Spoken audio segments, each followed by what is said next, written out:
that's contributed to that. But here we are. Shouldn't we have no mics, so I guess we'll just roll around the floor. There are mics? Yeah. Okay, I'll leave them here, sure. No one's legs work. All right, sorry, we'll get underway. Mitchell Starc, we've got Louis up the back. No mic. There is a mic. Do we need to use the mic? That's about thing up, bro. Better not.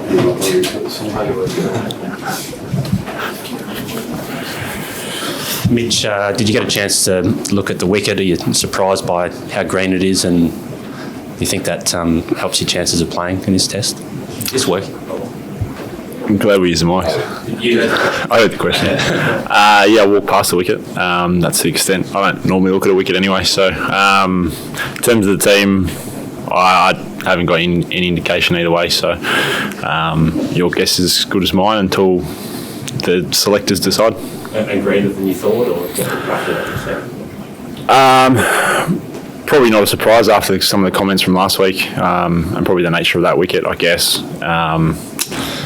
So yeah, we'll just play on what we're given in a couple of days' time and assess it from there. Mitch, when you were left out, what was the messaging to you? That was the makeup of the bowling attack. They wanted to play that first game. 4 doesn't go into 3, and it's a long series. That was probably the extent. Do you think you were hard done by or unlucky?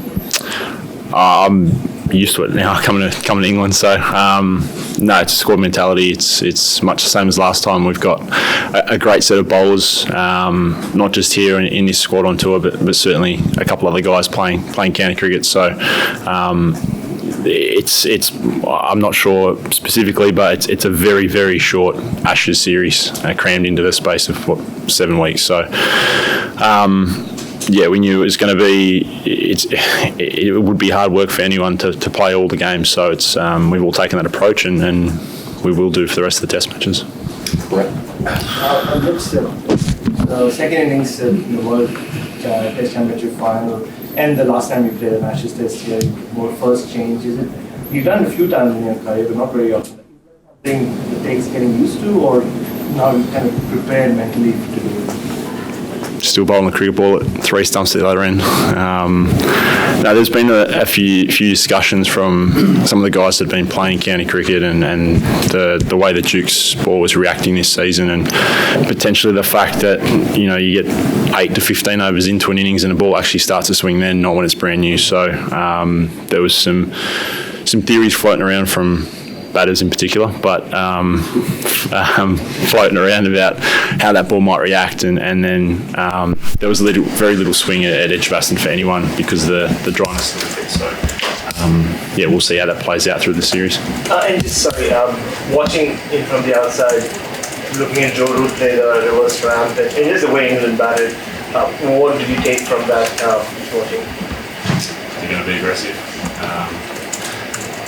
We've played enough against England in white ball cricket to know they can all play that sort of thing, and I've certainly seen Joe enough to know they can play those shots. They're going to take the game on now in Test cricket as they have done the last 12 months. So that's their approach. We'll stick to the way we want to approach our Test cricket, and hopefully come the end of the series we're sitting back with more wins than them. Mitchell, just off the back of that, Ollie Robinson was speaking and said that despite the fact you won the first Test, you need to change your approach as a team. Do you see there being any change in tactics at all? There's always going to be change in tactics depending on where you're playing and who you're playing against. It's going to be the nature of the way that England have changed or had to change their game to develop their Test cricket. So yeah, I think that's natural in the way that they've brought an overly aggressive headspace to Test cricket and the way they're approaching it. There's going to be reactions when you're either bowling or facing that. So I think that's a natural progression. We're just going to stick to our guns, and I'm sure they will as well. It can't get any easier being left out of the side. You're getting better at handling it, and you have a process or something. I was used to it from last time. That's all good. Yeah, I've been around long enough, been dropped enough. Probably been dropped the most in this squad, so it's not something new for me. Probably won't be the last time either. Can't be fun though. Oh, it's never fun, everyone wants to play. Dan. Oh, don't worry about it. Mitch, couple. First one, how proud are you of what's happened at Trent Bridge this morning, and I guess how you, I suppose, monitored that? Obviously, you spent a couple of days there before coming back into camp here. Yeah, I was fortunate enough to there being a gap between tests to get to Knox for a few days. Obviously, kept a close eye on it over the last couple of days, and they've done us all a favour and knocked them over before lunch. So got to watch the end of that, and funny what happens when you have a day 5, isn't it? So no, really pleased for the girls. It's obviously a big way to start an Ashes series in their format is the test up front. So to go 4-0 ahead, and what was a pretty exciting test match, had lots of runs, a result on day 5. They had a double century and 2 spinners take 10 for the game. What an advertisement for the women's test game, and hopefully, I know the players want to play more of it, but hopefully there is more moving forward. And just as far as England is concerned, I think that's something that others have been asking for, sort of left arm angle ahead of this test match. You might not know your selection status, but England are preparing for you. Does that make you think maybe you might? Do they know something that our selectors don't? And that doesn't concern me. Hey, just a couple from me. Firstly, we've seen how England have played over the last year. As a fast bowler, obviously, you anticipate coming at you. How much do you relish that challenge this week if you're selected? Oh, I think you want that challenge every week of playing a test match. Doesn't matter who it's against, where it's at, or the way they're playing the cricket. So I think that's been a feature of this group is he's not looking too far ahead. We're here at Lords, it's an exciting place to be and play cricket. We're coming off a good week, but we know we can play better cricket, and the way that England are playing their cricket, they're going to come as hard, if not harder. So if I do get the chance, it's going to be an exciting week. If not, it's the lunches here are pretty good too. Your bowling attack at the minute, they're all over 30, so how much more motivation is that to leave that legacy of becoming a side that wins and Ashes in England? Yeah, I mean, there's certainly more spoken about it outside the group. For us, it's a chance to go 2-0 up. So, it's not lost on us the opportunity we do have. Some of us, this is our 4th trip here, and coming off the back of 19 where we retained the Ashes but missed out on winning it. The carrot's certainly there. So, certainly for the wider group, players and staff that have been so close or been here in lost series as well, it's certainly incentive to continue the way we're going, and we're certainly not looking too far past just this week. Just on England's approach, I appreciate that you kind of specialise more in Test cricket and probably haven't played as much franchise cricket the last few years, obviously. I'm playing. There you go, right. So, but you're very highly rated ODI bowler as well. How much have you brought? Are you going to have to bring your white ball skills into the Test arena, given the way England are playing? How much is that a factor in your prep? I honestly wouldn't have thought about any way apart from Test cricket. The skill's always going to be there with red or white ball, whether you play multi-format or not. I think we've seen in the way we've approached our field settings and our mindset rather than going, white ball, death bowl, and all. That's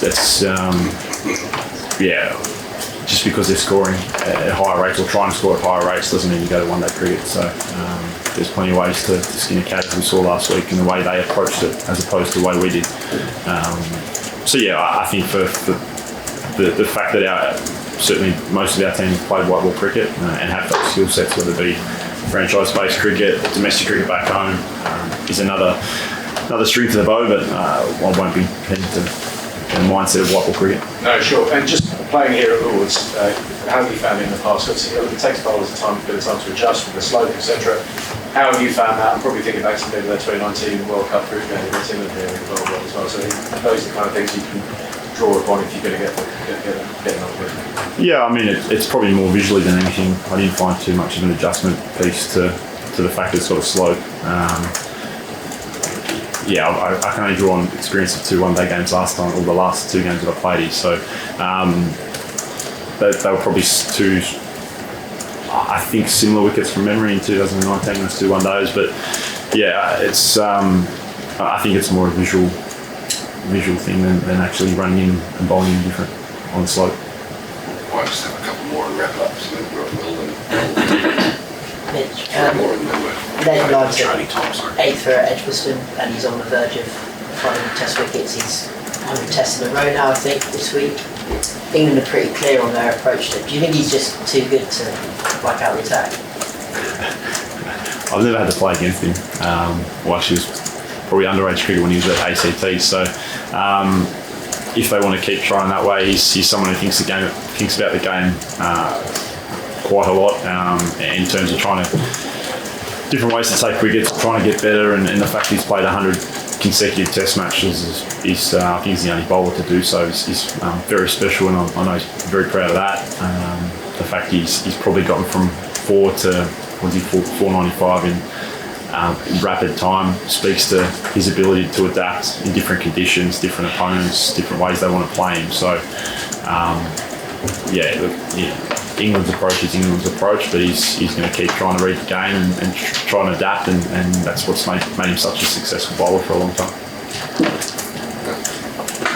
Yesterday, Mark said that when England played with their baseball, they actually opened up opportunities for Australia through the game, and he used the Joe Root example in particular. If he'd turned that 40 or 80, then it probably would have been a completely different game. I just wondered, you're an observer, obviously, rather than a player, but how did you feel about the ebbing and flowing and the fact that Australia not winning a game?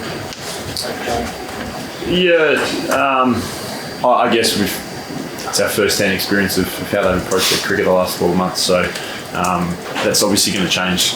I've always said it's very conditions-based. It could be very different look this week on the wicket, but at the moment it looks very different to what Edgbaston did. So it's going to be interesting how the series plays out. But then obviously you mentioned last week and what Marnie said.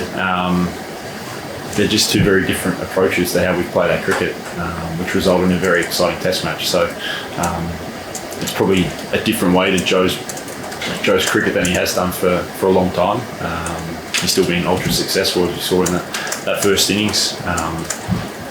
So yeah, whether it creates more chances or not, you'd have to look at the stats and whatnot. It's obviously creating different fields and different plans of attack. But when we sit back after the Oval, we'll see how it's all panned out for both teams. Mitch, Ollie Robinson was obviously happy to give a bit out to Zersey in particular last week. If you're going to be selected, going to be given a bit to him when he told you that. Is that how I played my cricket lately? Probably not. He can talk all the way. How good or otherwise are you at channeling the frustrations that you said you've been through so many times before you played and dropped whatever? How good are you when you get another go at channeling that frustration into performance on the field? Yeah, I mean, it's come with that experience, I guess, of different headspaces or different approaches to it over the years of playing cricket and being in or out or whatnot. I'll probably have a different approach to what I did 4 years ago and trying to change the way that I bowled over here or how I fit into that group. And I haven't. I know I've said it before, but it's not something I'm going to change now because I didn't play one game. It's a different skill set. I bowl the other side of the wicket, and I have different skills that fit into this bowling group. So if and when I get a turn, I'll be ready to go. If not this week, then get ready for betting. How's your pace? I mean, you obviously played the game against India, all coming out as well as you would like, and you feel you're as kind of quick as you want to be? I probably came into that game feeling pretty good, and the rhythm wasn't quite there. So it's been a nice couple of weeks of work now to work back into that rhythm. I think we were all probably better for the run after that Test final at the Oval, and certainly feel less clunky now than I did through the game. So hopefully that results in some good stuff if and when I play. But it's all in good order. It's just about getting some time in the middle when my chance comes. Thanks, guys. Thank you.